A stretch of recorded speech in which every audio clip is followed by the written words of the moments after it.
Good evening, good afternoon, wherever you find yourselves in this weird, wild, wacky world of ours, and welcome to another exciting installment of Darkness in Dublin.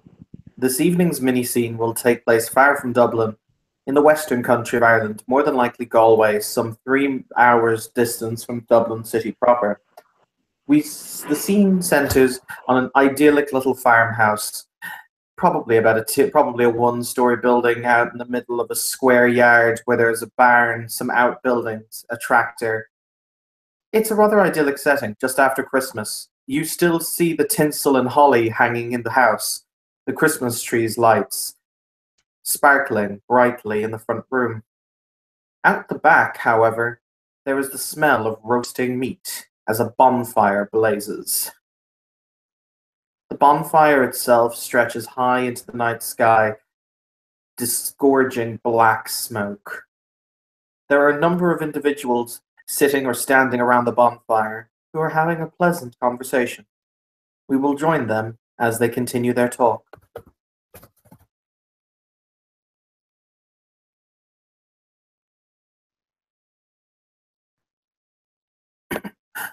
From where he is seated under a tree, the individual dressed in the camo cloak cleaning the barrel of his rifle.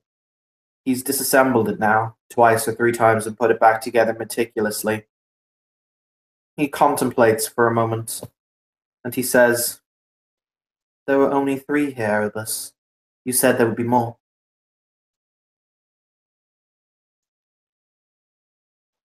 Yes, shouldn't be hard though. The others may have fled, but they're always findable. Their kind always are.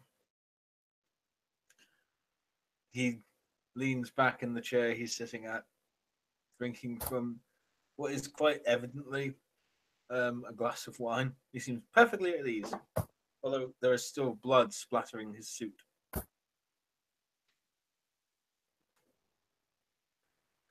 Shame we only managed to get the young ones, though. The others will breed if we're not careful. I'm led to understand that Doc is still taking care of her. He cocks his head to the side as he contemplates his next words. Guest in the barn. Maybe she'll have better luck. I hope so. I would hate to have travelled this far out for no good reason. This fire might be keeping us warm, but it's bloody cold. If it starts raining, I'm going inside. Blood spatter or no.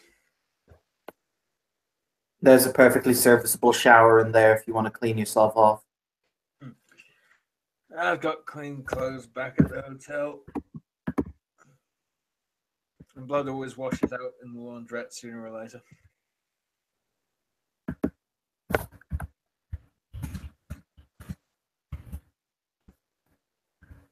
Over the walkie, he'll press his ear. He'll say, "Doc, has our guest revealed anything to us yet?" It'll be a few moments before she replies. When she picks it up and finally replies, she'll say, "I've gotten a bit. He hasn't told me much else, but I'm almost done with his hand, so I guess we'll see what happens."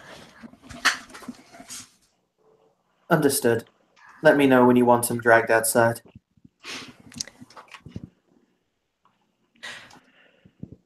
Ruin my fun over the radio, early. you'll hear over the radio also. The Geneva Convention says that you shouldn't be torturing. Also, they said that doesn't really yield much, but I mean, you do you. Do you have a better idea? Nope. Well, okay I just then. feel like being the voice of reason on occasion. This is very Anyway, reasonable. I got a hot tip coming out from Dublin way. Roger that. We're not exactly sure as to how he contemplates. My last registers indicates that this channel has remained uncompromised. However, you might want to circle back. Rather give it word of mouth style.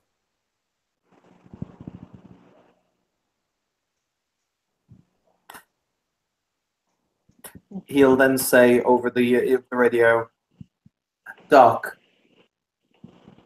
considering the fact that we might need to move out sooner than expected, I'm afraid we'll have to cut your funds short. One bullet should be sufficient. Fine.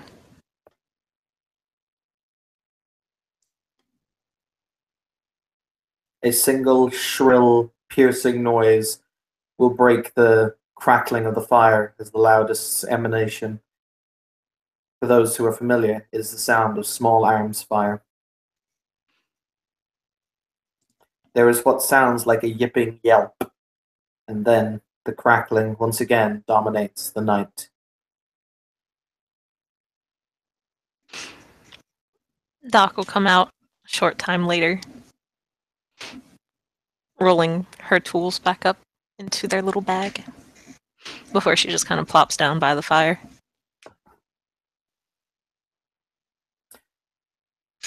Deadeye will look over from where he's crouched, and he'll say, "When we get the information, I'll drag him out and add him to the fire."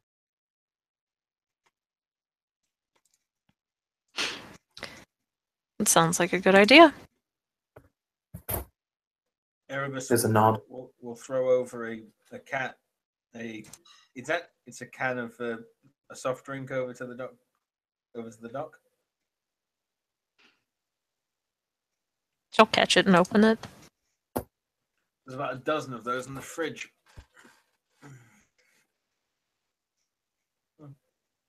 You mean to tell me that we're actually robbing their fridges now? Let's just face it, they are monsters, creatures that prey upon humans. The more resources they take out of you, the more resources they use up, the worse the world gets. We're just reclaiming what these creatures steal.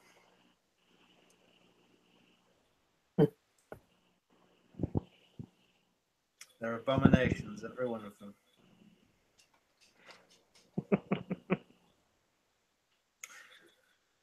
Just because every now and then one of them is a good...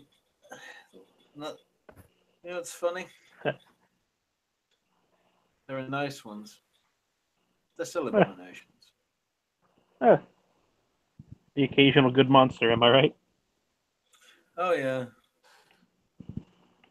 Well, I have learned to judge them. And they are occasionally good people. The way I view it is that ultimately, well, how to phrase it, there are what? As I said, 3 here.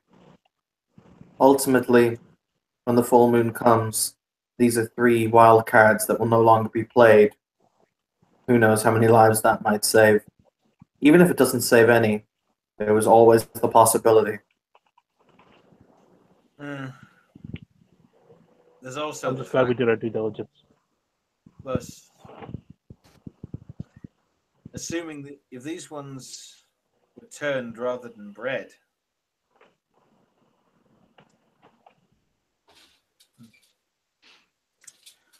after all, these things are pretty numerous these days. So, what's the news from Dublin then?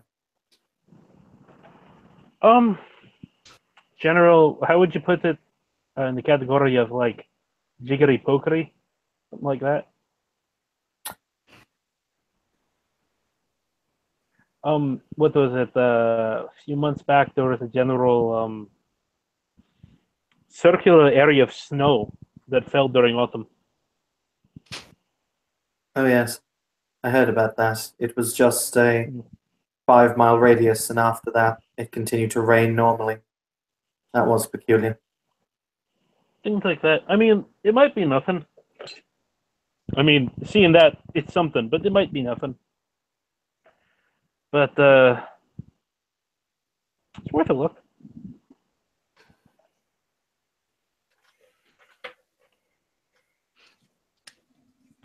Well, then it sounds like we have a little road trip to take.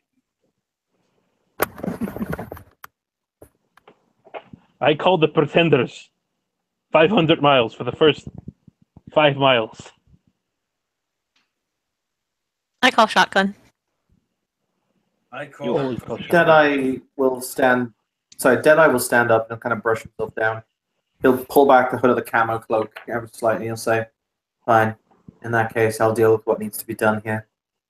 And I'm He'll look around. He'll say, "Has the building been rigged to go up in that case?" Naturally. Good. Deadeye will walk into the barn and will emerge minutes later with a mangled. Actually, I'll let Doc describe what she did to the corpse. I have enough being horrible to random things. Okay, so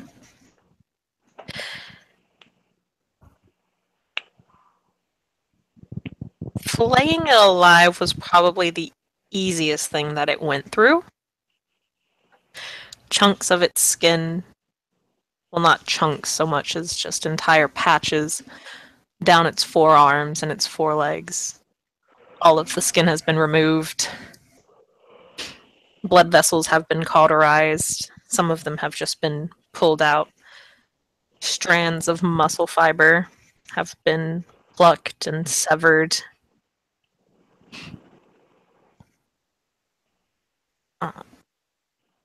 Its scalp has been surgically cut away from its head, as has its face, actually.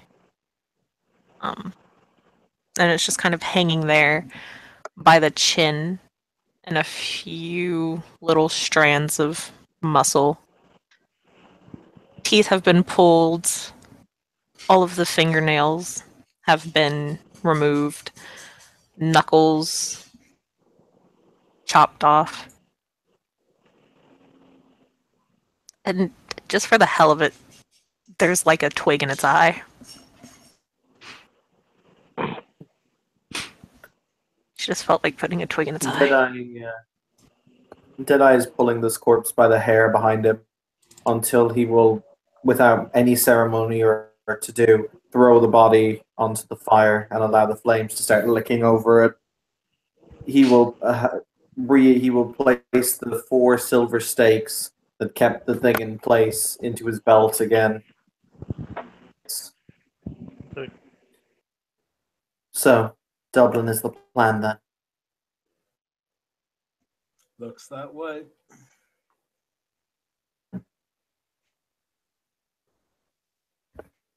Fine.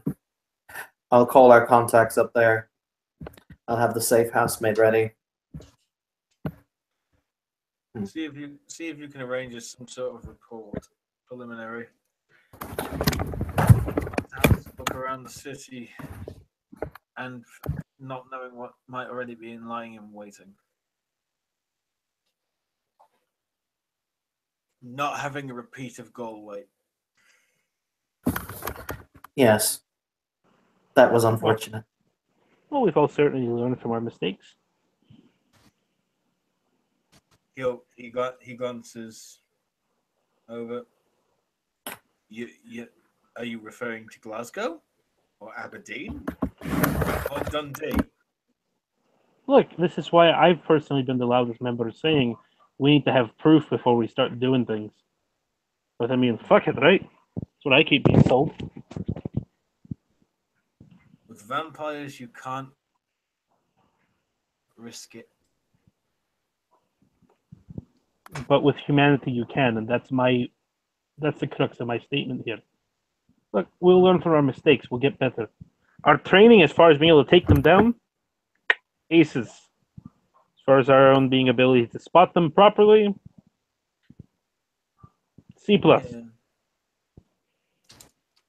C's get degrees. I once had a classmate in school. She made straight D's. She still got out and she got her degree. Granted, no one really wanted to hire her because she made D's, but she still graduated. Deadeye will walk over to... Oh, sorry, continue, Caleb. I will say I will never get you. Deadeye will walk over and pat Doc on the shoulder, and he'll say, "Yes, however, unlike you, she still more than likely possesses her medical license." Wait. Easily get it back if I wanted. Bandit looks at her like, "You told me you still have it," and that checkup was completely necessary. I still have it in a couple select places. To be fair, Uh, Bandit, He didn't you just claim he last just week looks betrayed. Didn't you claim last week you still had your chainsaw license? Wait, who? Me or her? You. You're the one who I said never you had a chain- chainsaw license. I have telecommunication and other is it things, who but had not the chainsaw. license? That might have been Doc. She does. Hmm. Why must it always be me? You're the one who owns the bone saw. This is Because true. it is very needed in my line of work. You know how This is also true. to get through bone? Very tough. If we weren't doing what we do, I definitely say we should take it from her. But we do what we do, so I definitely say we should give her a second one. I wish you would try to take my bones off from me. There's an audible sigh from under the cowl. Yeah, He'll I like my fingers. Exactly. Are we done? Hmm. I think so. Probably not. This is also true. To be fair, we've got the drive back to the hotel so we can pack up. Yeah. And you know this isn't going to stop in the car. Good. All right. In that case, you'll hear the click, click, click, click as Deadeye uses the car, the keys to the large Humvee style vehicle that they arrived in. He'll say, "In that case, we shall away from this place."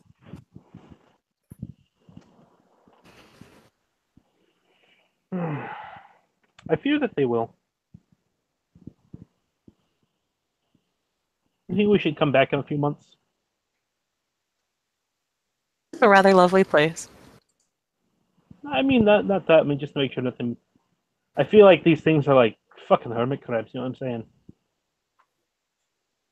Yeah. It's up to you guys. There were pictures of these monsters with their children celebrating Christmas. These things that rob others of life, without a thought, without second thoughts. No. If anything comes back here, they'll only find the ashes, and they'll know that the sins of their parents have been expunged by the righteous. Fuck 'em. Yeah, that I'm just saying. Make sure that if they do, we just make sure that they also, you know, what I'm saying. I'm just saying we do a checkup, make sure that it's just our due diligence, you know. Filing paperwork in the office, you know what I mean?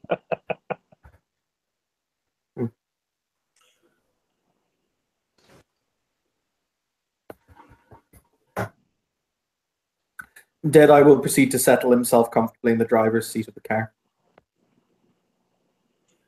Erebus will climb into one of the back seats, pulling out a large set of over-ear headphones from under the seat, and settle in listening to classical music, seemingly wanting to cut out the world.